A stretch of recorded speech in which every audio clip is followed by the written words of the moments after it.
Para po sa devotion natin patungkol kay Jesus being the Good Shepherd. Dito po pinag-aralan natin yung John chapter 10 verse 11. Sinasabi po ng ating Panginoon Kristo, I am the good shepherd. The good shepherd lays down his life for the sheep. Now, hindi niyo po napapanood pa yung devotion natin, balikan niyo lang po, no? Jesus, the good shepherd. Now, ilan po sa mga puntos na binigyan natin ng diin rito? The shepherd gives, the shepherd guides, the shepherd guards.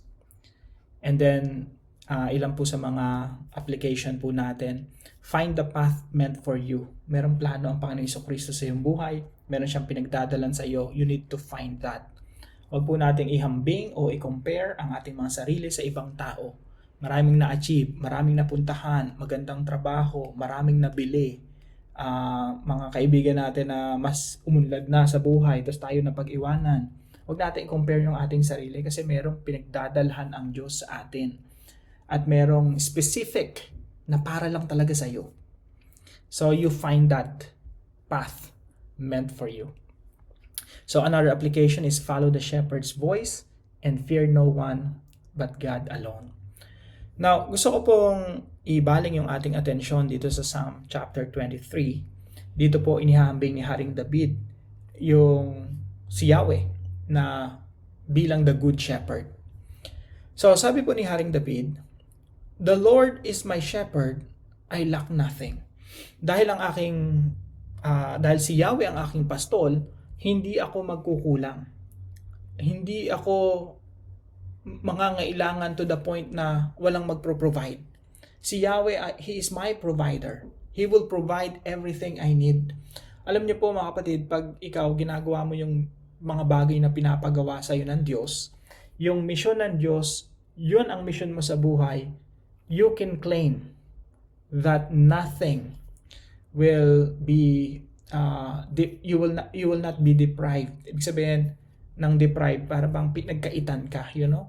You will not be deprived of anything that you need. Kasi po ang Diyos, syempre, mission niya yung pinapagawa niya sa iyo, ginagawa mo yung mission, syempre, siya lahat magpro-provide ng lahat ng kinakailangan mo para sa mission na pinapagawa ng Diyos sa iyo. Hindi pwedeng may pinagawa sa iyo si Lord, tapos sasabihin niya, okay, bahala ka na sa resources mo, no? Bahala ka na diyang, bahala ka na sa buhay mo. Hindi pwedeng ganun eh. Kasi yung Diyos natin, pag may ipinagawa, siya rin yung magsasagawa, ginagamit ka lang niya. Kaya He will supply everything you need.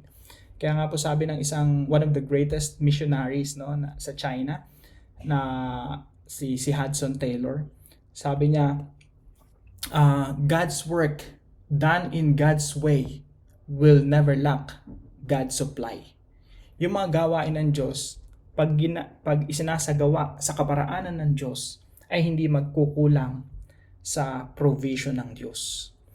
God's work done in God's way will never lack God's supply.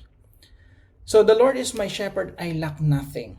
Sabi niya, He makes me lie down in green pastures. He leads me beside quiet waters. So pinahihimlay niya ako sa luntiang pastulan. He leads me beside quiet waters. Inaakay niya ako sa tabi ng mga tubig na pahingahan. Actually, yung mga tupa kasi takot yan sa mga tubig na malakas, maiingay, tapos malakas yung agos.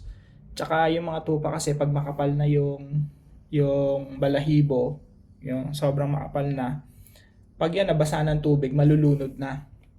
Kaya yung mga tupa kasi sobrang sensitive nila eh. Tapos hindi sila ganun katatalino. Hindi sila, kumbaga kung walang shepherd, lalapain lang sila ng mga leon at wala silang kalaban-laban. So, pagdating sa tubig, takot sila sa mga malalakas na tubig, maiingay. Kaya yung shepherd talagang tsinatsaga, dadalhin sila sa mga tubig na tahimik. So, makikita niyo po rito na yung ating Panginoon, He really cares for the sheep. At ang intention lagi ng Panginoon, ng shepherd, by application ng ating Panginoon sa ating mga buhay, dalhin talaga tayo doon sa napakagandang plano ng Diyos sa ating mga buhay. Hindi po sa disyerto. Si Adan po, bago likhain ng Diyos si Adan, hindi naman siya nilikha para sa disyerto. Nilikha siya para sa hardin ng Eden. Kaya po sa ating mga tao, no, kung ikaw at mananampalataya ng Panginoon Jesucristo, ang destination mo, it's like the Garden of Eden restored. Yan po yung plano ng Diyos sa atin, hindi para dalhin tayo sa disyerto at sa kawalan. Verse 3, He refreshes my soul, He guides me along the right paths for His name's sake. Even though I walk through the darkest valley, I will fear no evil, for you are with me. Your rod and your staff, they comfort me. So sabi ni Haring David, even though I walk through the valley of the shadows of death, kahit na libis ng kadiliman ang dinadaanan ko, hindi ako matatakot. Bakit po hindi tayo dapat matakot? Because the shepherd is with us. Yung shepherd, merong staff, merong pamalo. Yung staff for direction, yung pamalo, ito yung protection laban sa mga leon o kung sino man na, kung ano man na manlalapa ng mga tupa. So sabi dito, your rod and your staff, they comfort me. You prepare a table before me in the presence of my enemies. So ang ganda ng picture na sinasabi dito ni David eh. Ako yung tupa, pinapakain mo ako.